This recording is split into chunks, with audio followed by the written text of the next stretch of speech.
सभ्य सामाजिक गण, विवाह संस्कार, गृहस्थ आश्रम में प्रवेश,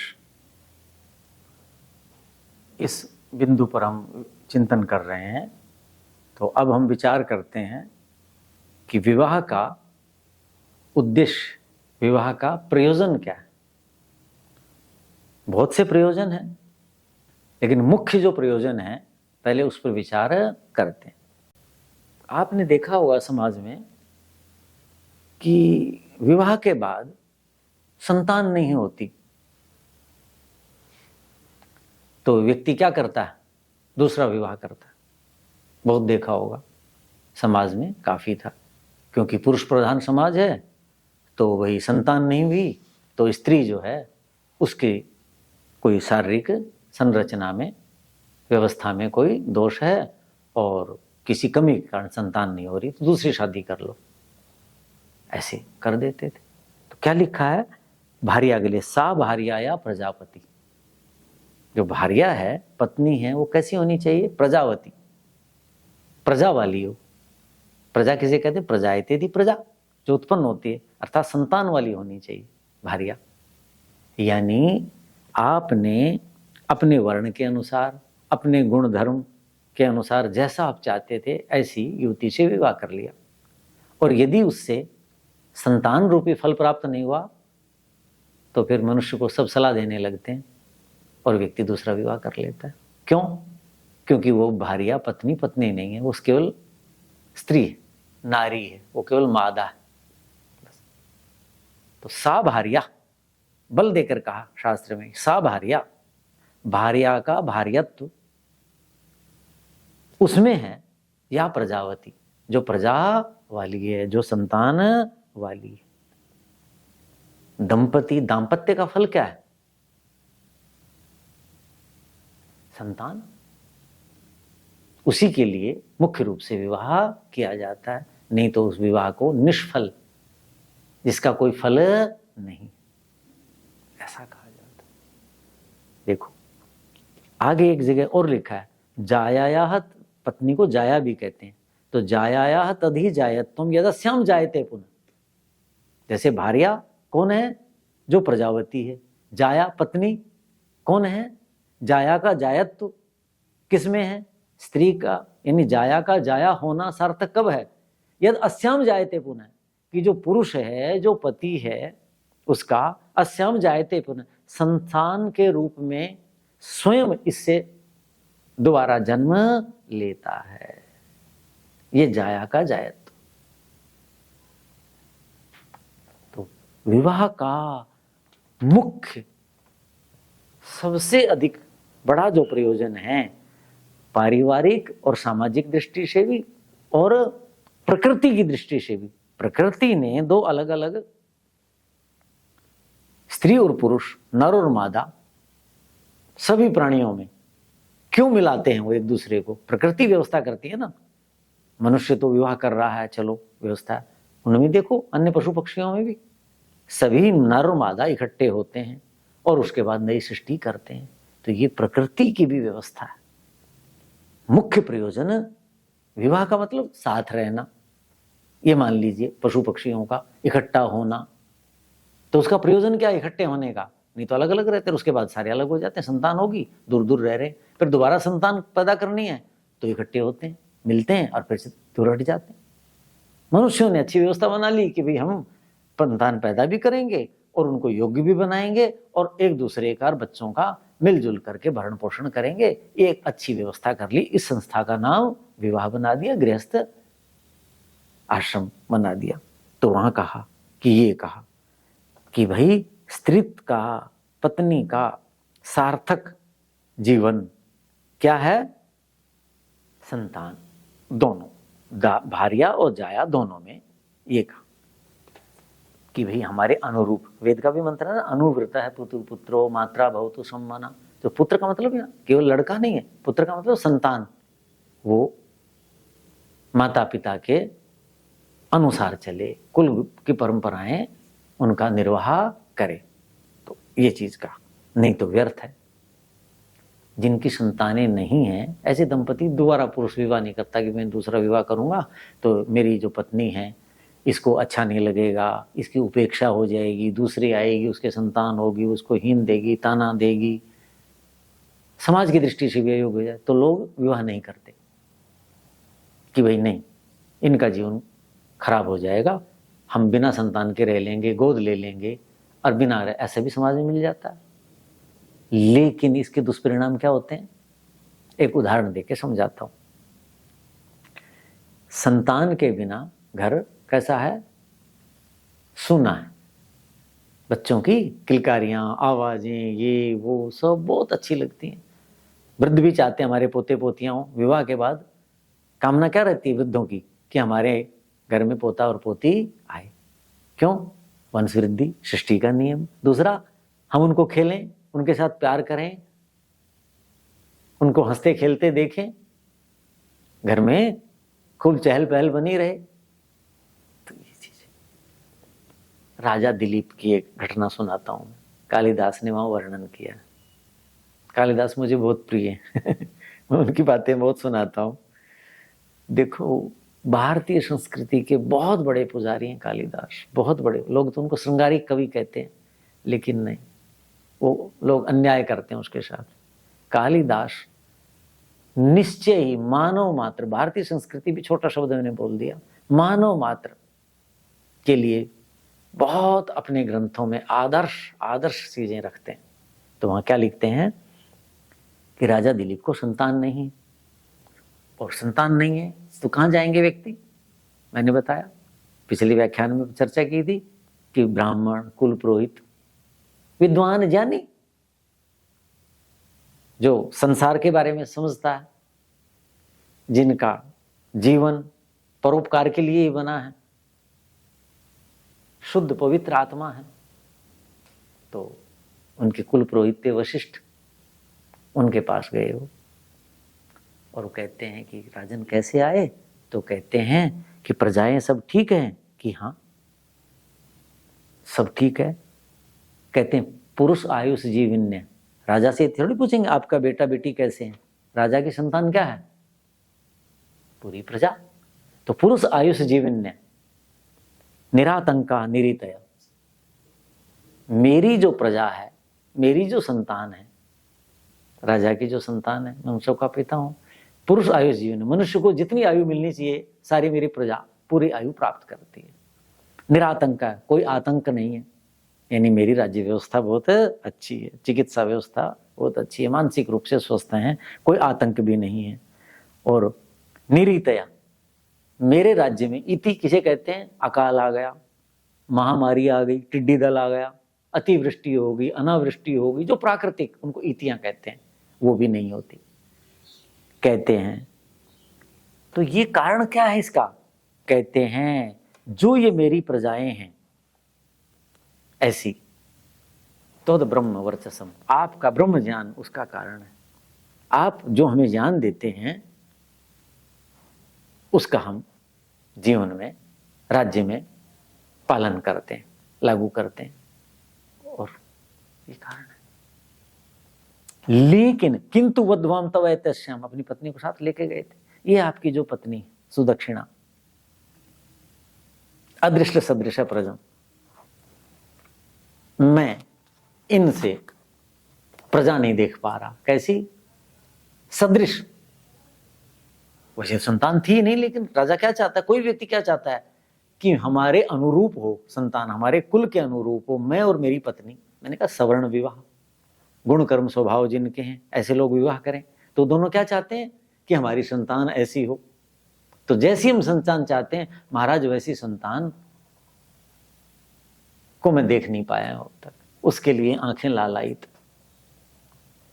और कोई बात नहीं, ये मेरा कष्ट है।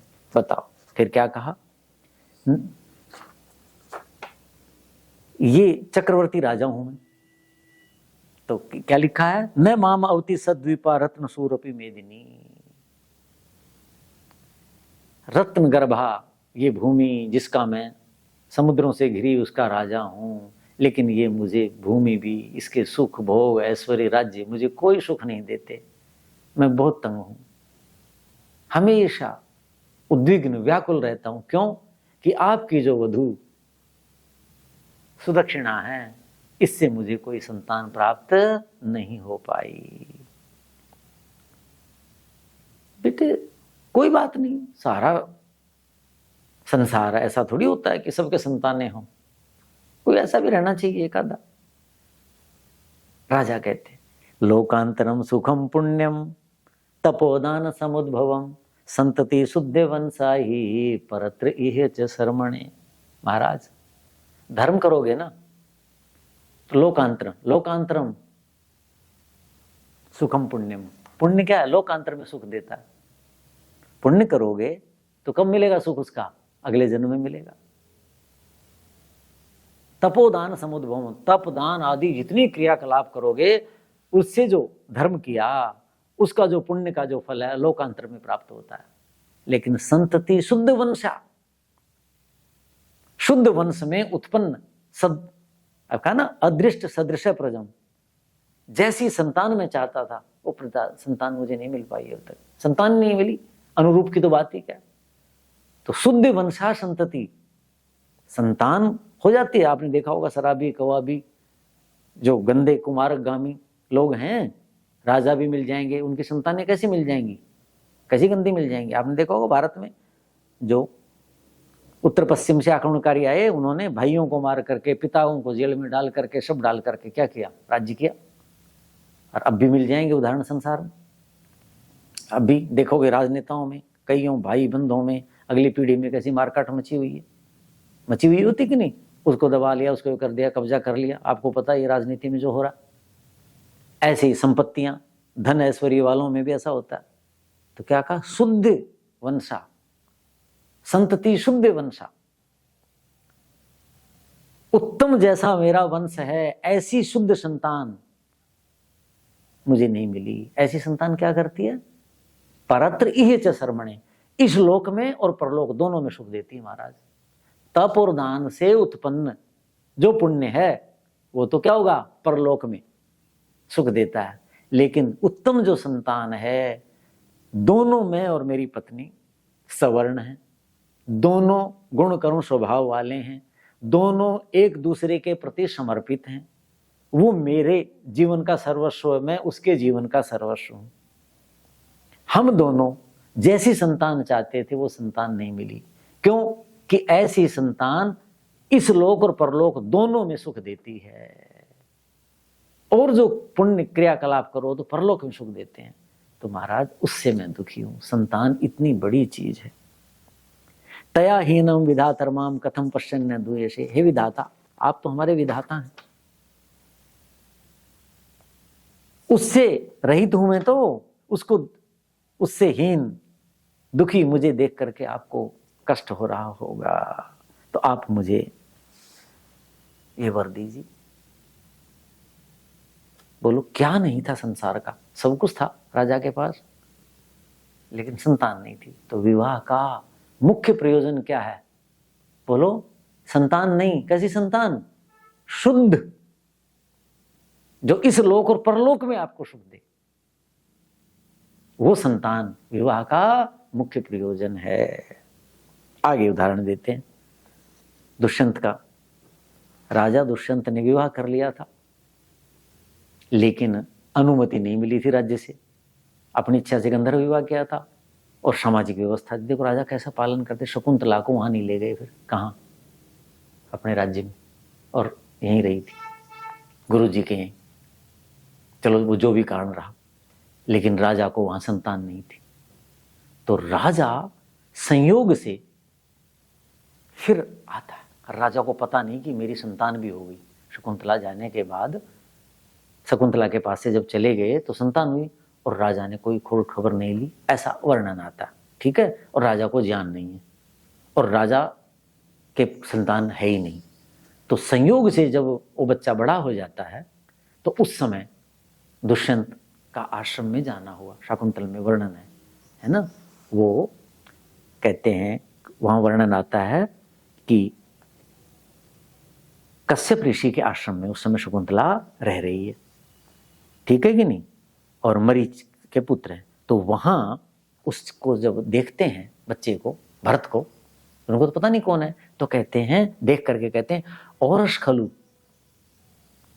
किम नु खलु बाले अस्मिन औरस पुत्रे स्नेहति में मन। ये बच्चा, इसको देख करके तो मुझे ऐसा प्यार उमड़ रहा है जैसे मेरी अपनी संतान हो। बोलो, व्यक्ति की भूख है ना, संतान पिता की भूख है, जीवन की आवश्यकता है। तो किसी के भी, आपने देखा कई लोग बच्चों को बहुत प्यार करते हैं, और ऐसा व्यक्ति जिसकी अपनी संतान नहीं है तो कहता है कि ये बच्चा, इसको देख करके मेरा मन ऐसे कैसे हो रहा है, लालायित हो रहा है जैसे मेरी अपनी संतान। और उनकी अपनी थी, राजा को तो पता ही नहीं था। तो इसका मतलब गृहस्थ की कितनी बड़ी इच्छा, ऐसा वो कहता है। नूनम निश्चय अनपत्यता माम वत्सलयति। तो राजा कहता नहीं, मेरे तो संतान कैसे हो सकती है ही नहीं, उसको तो पता ही था कि मेरी संतान नहीं। कहते निश्चय ऐसा हो सकता, अनपत्यता, मैं संतानहीन हूं ना, इसलिए संतान का अभाव ही मुझे संतान के प्रति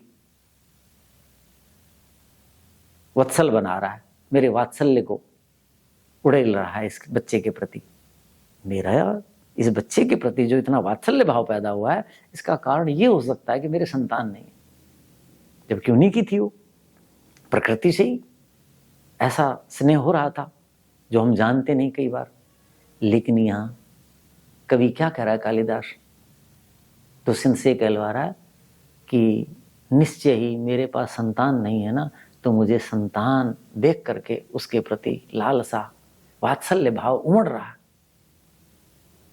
तो चक्रवर्ती राजा था दुष्यंत, तो सब कुछ था। तो वह कहा ना सद्वीपा, दिलीप ने भी कहा इधर राजा भी, ये भी चक्रवर्ती राजा। तो कहते हैं कि ये मुझे दुखी कर रही है। कहते हैं इसको देख करके, कहते हैं अनिर्वचनीय कां निर्वृत्तिम चेतसी कुर्यात। जिनकी ये संतान होगी, जिनकी ये संतान होगी, कहते हैं उनके चित्त को कैसी अनिर्वचनीय, जिसका मैं वर्णन नहीं कर सकता। अनिर्वचनीय जो वचन का विषय नहीं, वाणी का विषय नहीं है, ऐसी कहते हैं निर्वृत्तिम शांति कुर्यात करता होगा ये बालक, जिनका ये होगा। तो कहते हैं क्यों, और देखो आगे क्या कहा। संतान क्या है, आनंद ग्रंथि रेखा। स्त्री और पुरुष, पति और पत्नी, दाम्पत्य, उसको जो बांध के रखता है, जोड़ के रखता है। आपने बहुत सा देखा होगा, कुछ लोग बनती नहीं है, संतान होगी लेकिन इसलिए साथ रह रहे हैं कि बच्चों का क्या बनेगा, अरे इन बच्चों को कौन प्यार देगा, इसलिए भी लोग जोड़े रहते।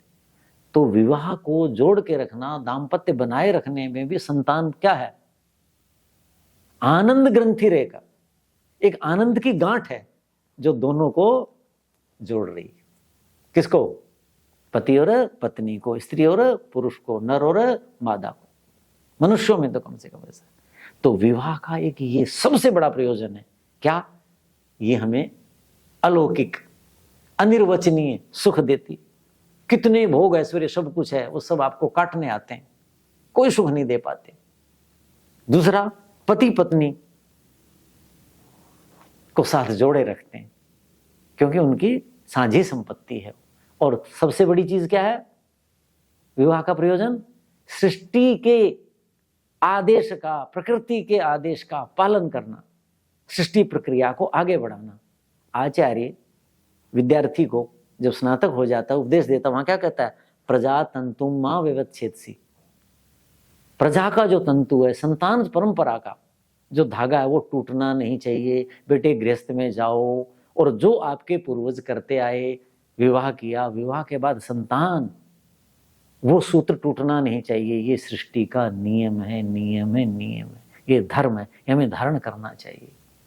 तो विवाह का मुख्य सबसे बड़ा प्रयोजन क्या है, संतान है। ये कुछ हमने उदाहरण देकर के इस बात को समझने का प्रयास किया। अब कुछ बातों पर अगले व्याख्यान में चिंतन करेंगे। ओम शांति शांति।